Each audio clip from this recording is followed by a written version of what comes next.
Hi Tisa Marjan, I'm here with Bill. We're gonna do this in parts. We started with the back exterior, and this is Bill. Hi, how are you? Bill Alderson. So, back exterior, there's a couple of components. We'll start with the house. This is not a big concern right now, but there's a pretty good gap around this pipe coming out of the house, and they sealed it with silicone partially. And it's just a real good idea to keep everything sealed so you don't have rodents intruding into the house or even water. So we want to make sure that gets sealed. And everything I'm telling you, I've taken notes on and pictures, and I'll put in my report. So this, and hopefully I'll catch everything. This is an areaway, so you have access into the basement. Areaway is actually in pretty decent condition. The only thing is there's a drain right here for water to, when water gets in here, so it drains to the drain and then doesn't go into the house. But it's missing a cover, and I can see where it's been backing up a little bit because it hasn't been maintained very well. Really important to keep drains clear all the time of debris, of leaves, just any debris from trees or anything like that, so it doesn't get clogged up. The only other thing I noticed, and it's probably never had one, is that there's no handrail coming down into the areaway, and I think it's a good idea to have one because you've got 1, 2, 3, 4, 5. You got like 6 risers of steps coming out, so it's a good idea to always have a rail. He has to say that. Yeah. The deck. The deck is actually in pretty decent condition. It's pressure treated wood framing, composite decking, and then they've got these rails and posts. The posts are carrying a small shed roof up above. All of that is good.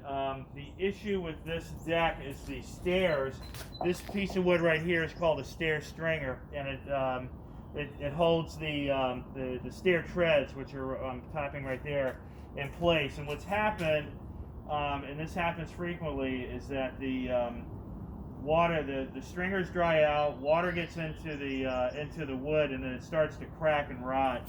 And I could actually see right here where this piece of wood is rotted out, and this tread is not riding on anything. I don't know if you can see that, guys, but yes, he's right. There's like you can see the rotting inside the wood. So I would recommend having someone replace the stringers, and it's not a real hard job. It shouldn't be that expensive. But right in front of the step is a drain for the patio, which is right here. And you can kind of see there's a little bit of mud buildup, and it looks like this hasn't been maintained as far as keeping it clean, just like the drain in the areaway. Needs to be kept clear. It looks like someone just cleaned it up. There's actually some moss and stuff sitting up there. It just needs to be kept clear. You want water to drain into it. The rest of it, I mean, we've had rain for about 3 days, 4 days, on and off, sometimes really heavy. We had some more last night. And it's actually pretty dry back here. I don't see any areas of ponding water, and I don't see any issues of like erosion or anything like that. So it looks like everything is draining, but the big thing is you got to keep this, something like this really needs to be kept clear. Let's kind of walk back. And there is a tree it's a beautiful crepe myrtle, but that might drop some stuff which can clog the drain. So need to be kept clear, like Bill said.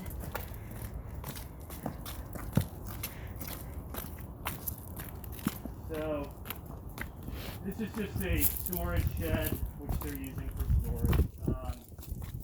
Back here is the concrete, called a parking pad, not so much a driveway, and with an aluminum overhead door, which the door is functioning. It's got an opener right here, so the door opens and closes. The door has got sensors at the bottom of it, so if something's blocking it, it stops and comes back up. That's what, like children. down here. Okay. The big issue with this is they have, this should be hardwired, meaning that there's a wire run from the electrical source directly to this opener.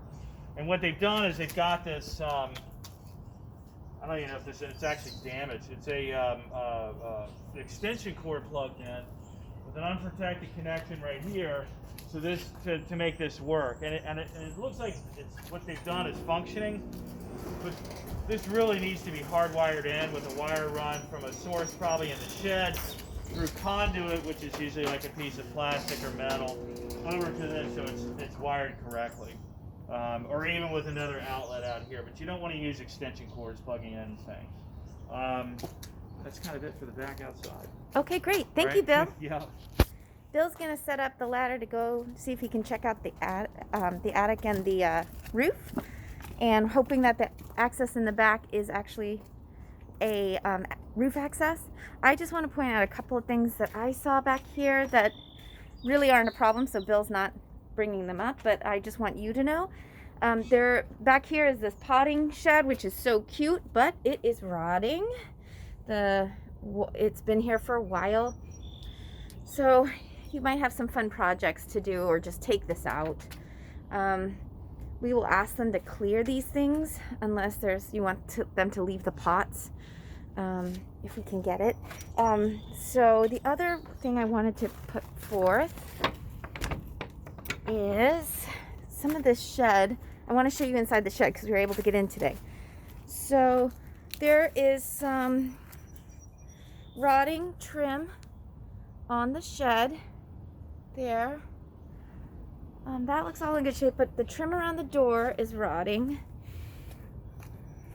And there, and this is a pest trap. So I bet this is also a pest trap.